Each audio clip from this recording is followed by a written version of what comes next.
Natalia Córdoba, de Católicas por el Derecho a Decidir, muchas gracias por este contacto, por esta entrevista. Teniendo en cuenta una fecha muy particular para la comunidad católica, como es el 8 de diciembre, el Día de la Inmaculada Concepción, la idea es un poco charlar, su postura ante diferentes cuestiones que tienen que ver con el feminismo. Bueno, estamos también viviendo un debate muy interesante con respecto a la ley de interrupción voluntaria del embarazo, pero para comenzar y a modo de introducción, contame un poco cómo surge Católicas por el Derecho a Decidir. Bueno, Católicas por el Derecho a Decidir es una organización de mujeres católicas que disienten de la jerarquía de nuestra iglesia en temas de moral sexual. Surge en los 90 con Marta Lanís, nuestra fundadora, la fundadora de Católicas por el Derecho a Decidir Argentina, y bueno, ya tenemos 27 años de existencia acá en Argentina. Bien, un montonazo. Bueno, ¿y cómo es llevar adelante, ¿no?, toda esta postura dentro de la iglesia que tiene así una jerarquía tan importante? Y reconociendo también la historia de nuestra iglesia, ¿no? En realidad, la jerarquía tiene una posición casi siempre más cerrada al tema de avances en derechos en general. A lo largo de la historia de la iglesia también ha sido así. Sin embargo, siempre desde abajo y desde otros sectores quizás han llevado ciertos cambios, ¿no? Pienso en quizás no tanto tiempo atrás, la posición de la iglesia en relación con el golpe de Estado, de la iglesia y la institucional, la jerárquica. Sin embargo, dentro de esa misma iglesia existían otros grupos que estaban junto al pueblo, que también sufrieron exactamente lo mismo, y quienes hoy por hoy, bueno, surgen en la memoria de la iglesia con Francisco, que bueno, los beatifica a los mártires riojanos, Monseñor Angelelli. Entonces, bueno, están como estas dos historias de la iglesia, ¿no? Una iglesia institución que casi siempre está acompañando al poder y justifica a través de la fe cristiana acciones que no han sido realmente las mejores. Y por otro lado tenemos la iglesia que es pueblo, la iglesia de las bases, que por ahí nosotras nos encontramos dentro de ese grupo, ¿no? Las mujeres somos una mayoría dentro de las iglesias. Estamos en todas las tareas de sostenimiento y de acompañamiento. Pero bueno, no tenemos, en caso de la Iglesia Católica Romana, no tenemos voz ni voto en relación con las cuestiones más importantes, no tenemos posibilidades de acceder a esa jerarquía. Entonces, pero vamos trabajando desde las bases, y las bases son súper diversas. Y en las bases tenemos muchas hermanas católicas que son feministas, tenemos monjas que son feministas, tenemos curas que están muy de acuerdo en realidad con nuestra lucha por nuestros derechos. Entonces, bueno, hay una diversidad importante dentro del cuerpo de la iglesia que cuando habla la jerarquía no la visibiliza, ¿no? Y habla como si fuera la única voz. Entonces, bueno, porque también la democracia dentro de la iglesia no existe, digamos. Tenemos un papa y obispos y todo lo demás elegidos por ese mismo grupo de poder, ¿no? Así que bueno, tenemos mucho camino para andar en ese sentido, pero bueno, mientras eso se va haciendo, también vamos empujando por nuestros derechos en todos los ámbitos, digamos. ¿Y cuándo crees que se ha perdido esas bases, ¿no? Ese caminar junto a las bases, teniendo en cuenta, no pienso por ahí a veces que Jesús ha tenido una actitud súper revolucionaria siempre, ¿no? Fue el que defendió a una prostituta, por ejemplo, de que la apedrearan. Entonces, ¿qué pasó en el medio de ese Jesús revolucionario a esta jerarquía, ¿no? Como estábamos hablando. Y sucede con toda institucionalización, creo, ¿no? El movimiento ese que fue un movimiento de Jesús no pretendía ser una religión, no pretendía ser nada más estructurado, digamos, sino eso después terminó convirtiéndose en una iglesia, institución, y se va perdiendo esa voz profética, ¿no? No solamente la tenía Jesús, que tenía esta palabra de liberación, sino también quienes le seguían, y quienes le seguían también eran mujeres. Y las primeras comunidades existían mujeres que tenían roles de liderazgo y eran también profetas y eran también diaconisas y tenían un montón de posiciones, digamos, dentro de la comunidad de liderazgo. Y bueno, después cuando se va institucionalizando, también se le va quitando todo ese poder, inclusive asentándose en ciertos pasajes de la Biblia, ¿no? Que mandan a la mujer a callar, que tiene a veces una posición, unos discursos bastante misóginos, pero bueno, también hay que entender, buscar claves en el contexto y con quiénes estaba hablando y por qué decía lo que decía. Pero bueno, en eso se asentó parte de la jerarquía para desplazar a las mujeres de esos roles de liderazgo y ponerlas en un rol de mujeres, cuidadoras del hogar, madres, e ir configurando, ¿no? Toda una serie de tareas para nosotras y de roles dentro de la comunidad que ya no fueron más de compañeras, sino más bien de asistentes. Claro. ¿Y cómo vienen trabajando también con las distintas oleadas del feminismo y también con, por ejemplo, lo que fue la ley de divorcio, ¿no? Que en su momento fue bajo el lema de se va a terminar la familia, muchos se alzaron, digamos. ¿Cómo Sí. vienen trabajando desde ahí? Abrazando quizás la diversidad, ¿no? Siempre surgen estos miedos en cuestión de avance de derechos. Avanzan derechos de las personas LGTBIQ más y bueno, y nos asustamos todos. Avanzan en la cuestión de divorcio y nos asustamos todos. Parece la iglesia anda en un susto continuo en relación con el avance de derechos y podemos ver, podemos comprobar que ninguno de esos miedos tiene un fundamento. Y que también con el tiempo la iglesia va cambiando su postura, ¿no? Y va cambiando siempre tarde, a veces un siglo después, a veces siglos, muchos siglos después. O sea, hablamos de un tiempo en que la iglesia daba su bendición y su consentimiento a la esclavitud. Hoy por hoy sería imposible escuchar, bueno, eso es fe, uno nunca sabe, escuchar a algún obispo a favor de la esclavitud o bueno, indicando a los esclavos cuál sería el mejor comportamiento que deben tener, ¿no? En relación con sus amos, si se quiere.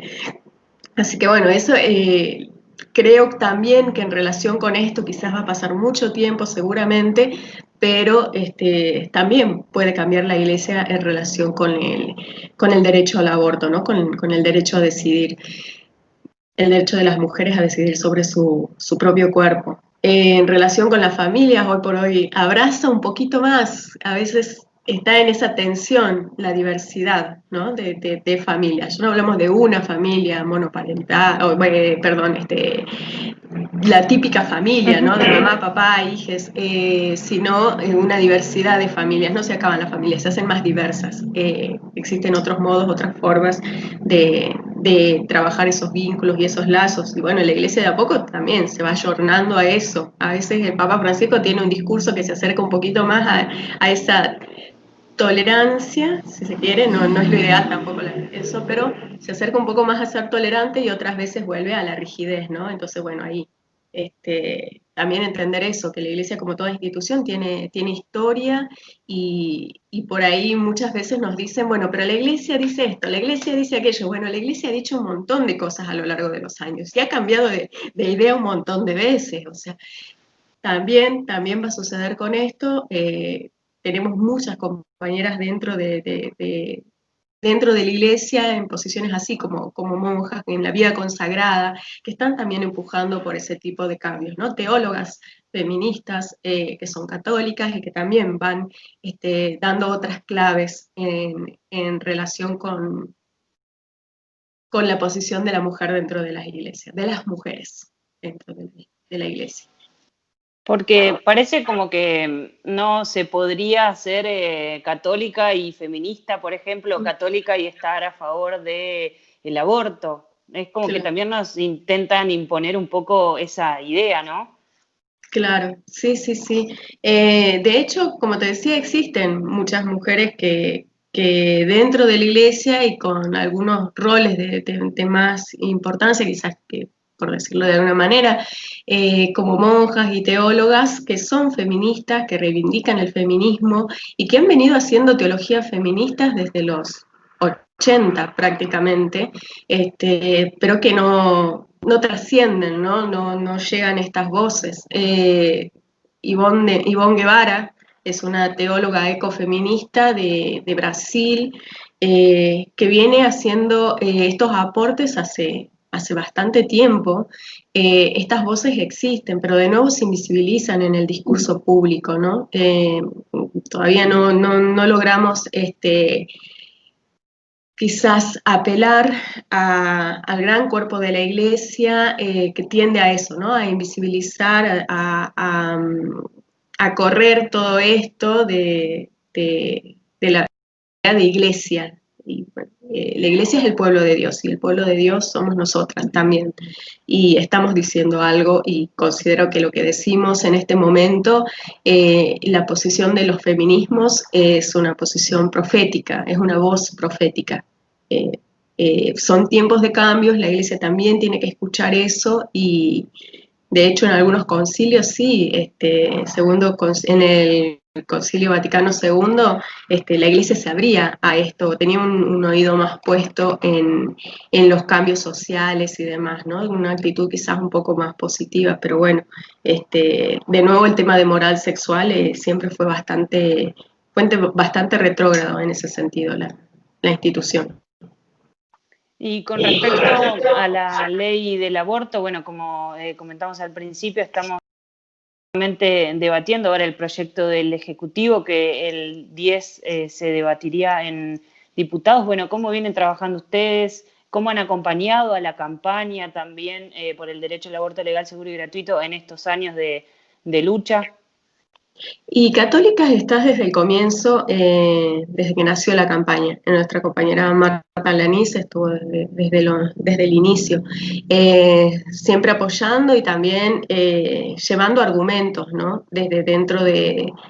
Desde nuestra identidad católica para desmitificar ciertas cosas que por ahí se esgrimen como argumentos de que no puedo ser católico y que ha sucedido y estar a favor de esto. Pero por supuesto que se puede y tenemos los argumentos para sostener esa posición. O sea que eso, bueno, de todas maneras, no debería ser una razón para que una tomadora o tomador de decisión se resguarde para no legislar en favor de lo que son los derechos de toda la sociedad, ¿no? En un Estado que debería ser laico, efectivamente.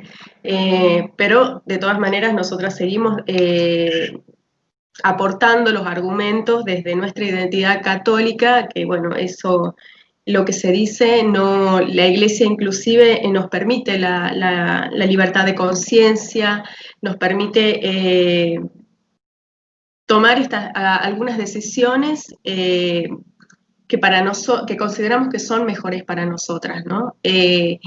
Pero bueno, toda esta posición por ahí no llega, o bueno, creo que lo que Católicas ha intentado muchísimo tratar de acercar estos argumentos. Muchos están conociendo y reconociendo que también somos una voz válida y que no pueden seguir amparándose en ese tipo de discursos. Y bueno, pero Católicas ha apoyado desde el comienzo a la campaña, hemos trabajado en forma conjunta. Creo que, bueno, se ha hecho un largo camino junto con los diversos feminismos, somos también parte de toda esa oleada, entonces, nada, eso. Bien. ¿Cómo ven el avance de estos diferentes grupos más conservadores, religiosos, asociados muchos con la derecha, que por ahí enarbolan el mensaje de él, salvemos las dos vidas, y también esconden otros intereses, ¿no?, debajo, y muchas veces terminan siendo grupos que realizan diferentes scratches con una postura incluso un poco más violenta, que la verdad que choca con esa postura de salvemos las dos vidas. Sí, en realidad es el avance de un neoconservadurismo, ¿no? Lo que sucede con estos grupos. Van articulando un discurso que por ahí lo ha sostenido, lo ha propiciado durante el papado de Juan Pablo II, por ejemplo, se hablaba de la ideología de la muerte, ¿no? En esta cuestión del aborto, el derecho al aborto, de anticoncepción y de eutanasia, ¿no? De nuevo, se viene tratando de hacer un retroceso importante en relación de derechos con esta concepción, ¿no? De que existe una ideología de género a la cual atacar, a la cual perseguir y que viene en contra de todos los valores de la sociedad y que son los paladines de la justicia y que van a estar defendiendo los derechos de todos porque vamos por todo eso. Y en realidad no, en realidad es una ampliación de derechos, en realidad como se ha dicho hasta el cansancio y en el debate nadie va a obligar a abortar a ninguna persona, lo que defendemos es el derecho de las personas a tomar decisiones sobre su cuerpo y protegerlas, ¿no? Sea cual sea esa decisión. Entonces, se van generando muchos discursos que no se corresponden con la realidad. Y desgraciadamente es lo que va calando en muchas personas. Pero definitivamente es el avance de un neoconservadurismo a nivel regional, ¿no? O sea, no solamente está sucediendo en Argentina, sucedió en Brasil, está sucediendo en muchos otros lugares donde estos sectores religiosos apoyan determinados líderes políticos y bueno, y el apoyar esos determinados líderes políticos significa también llevar toda su agenda, ¿no? En contra de nuestros derechos. Bien. Ustedes como grupo llevan la palabra y de Dios, ¿no? Con esta mirada feminista. Sí, nosotras trabajamos con otras mujeres de fe, somos ecuménicas, en esa clave ecuménica, trabajar con diversas tradiciones cristianas. Tenemos grupos de mujeres que, bueno, realizamos diferentes actividades, desde una celebración de la palabra a, no sé, a una conferencia sobre teología feminista, y formación, charlas, encuentros. Sí, la verdad que tenemos una agenda bastante amplia en relación con eso. Sí, con diversos colectivos, pero no somos las únicas, también existen otros colectivos de mujeres cristianas que son feministas, que vienen de la tradición evangélica, de la tradición protestante, entonces hay diversas, y también tenemos compañeras que son musulmanas, y también tenemos compañeras que son judías, existe una diversidad dentro de cada una de las religiones, la verdad, que ojalá se comience a ver más. Y muchas de tus compañeras, de las compañeras, integran Sororidad y Fe, ¿no? Sororidad y Fe sí, es un colectivo reciente, digamos, lleva un poco más de un año. Son muchísimas las compañeras que comenzaron a llegar ahí justamente sintiendo toda esta contradicción en relación con sus iglesias, ¿no? Toda esta cuestión de buscar un espacio de más libertad eh, para, y no abandonar su fe también, ¿no? No abandonar su identidad cristiana, porque a veces te pasa eso, comenzás a defender los derechos sexuales y reproductivos de las mujeres, o comenzás a defender y a pararte con una postura mucho más abierta en relación con los derechos de la diversidad sexogenérica, o comenzás a defender otras cosas, y en las iglesias lo que sucede es que te cierran la puerta muchas veces, o que te invitan amablemente a retirarte. También, esto no, se ve que este lugar no es para vos, bueno, o no sos cristiana también, o no sos católica, creo que a nosotras nos lo dicen constantemente, ustedes no son católicas, ustedes no son católicas, somos católicas, no abandonamos eso que es parte tan importante de nuestra identidad, ¿no? La sostenemos. También las compañeras de Sororidad y Fe vienen con esa misma propuesta, ¿no? Sostener su identidad cristiana y feminista, ¿no? No abandonar ninguna de las dos. ¿Qué tienen pensado para este próximo 8? También teniendo en cuenta por ahí el debate y las exposiciones y el próximo debate en diputados. Nosotros tenemos hace rato una campaña en redes que es Con María Decidimos Libres, ¿no? Y hablamos de María de Nazaret, ¿no? Esta María de Nazaret profética, la del Magnificat, esa mujer que se para, ¿no? Y esa mujer que decide. Otra cosa que también nos dicen con frecuencia, pero María no decidió, María aceptó que si releemos con cuidado, y por ahí también tenemos como leemos a muchas de las teólogas, a las exégetas, que hacen una hermenéutica feminista sobre el mismo texto, vemos que María toma decisiones ahí, toma decisiones. Ella duda, y el ángel, esta figura angelical en este relato, trata de convencerla, pero mira qué tal cosa, pero cómo puede ser, pero cómo puede ser. Y se produce un diálogo, y queda sentado ese diálogo en las escrituras. María duda, María pregunta, y María decide. Entonces, bueno, nosotros rescatamos esa figura de María de Nazaret, a veces quizás un poco contrapuesta con la Virgen María, ¿no? Que se trata de imponer como cierto modelo de mujer a través de la Virgen, desconociendo quizás todo este contexto histórico en el que vivió María de Nazaret, ¿no? Lo que significaba ser mujer en esos tiempos, la valentía de esta mujer empobrecida, joven, y que también era sorora con otras compañeras, ¿no? Con Isabel, cuando llega después del anuncio y llega a charlar con ella y llega a contenerse, ¿no? Entre ellas como mujeres, y María con las otras mujeres que la siguieron hasta el momento de la crucifixión y la resurrección. Ella siempre estuvo rodeada de mujeres, entonces era una María súper sorora. Todas estas cosas que por ahí no se hablan y que nosotras rescatamos muchísimo de la figura de María. Para las católicas, María de Nazaret es clave, ¿no? Para el catolicismo en general, pero bueno, nosotras rescatamos más esta María de Nazaret. Genial. Bueno, ¿y dónde pueden seguirlas? ¿Tienen perfiles en las redes? Tenemos perfiles, tenemos en Facebook, tenemos Instagram, también tenemos una página que ya la vamos a actualizar dentro de poco, pero bueno, tenemos muchísimo material ahí para que puedan chusmear un poquito lo que hacemos, y dentro de poco vamos a lanzar y vamos a subir una cartilla de acompañamiento espiritual a mujeres en situaciones de aborto, ¿no? Entonces, bueno, también para que probablemente en este mes seguro vamos a tener subido ese material y vamos a estar presentando esa cartilla. Genial, muy interesante. Bueno, seguro después te pregunte bien para que me comentes todo sobre ese lanzamiento.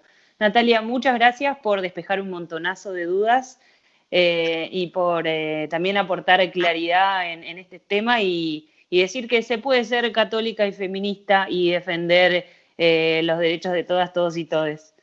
Exactamente. Muchísimas gracias, Marlena, a vos. Gracias por la nota, por el espacio para poder traer también nuestras voces. Muchísimas gracias. Por favor, seguimos en contacto. Y será ley. Será ley.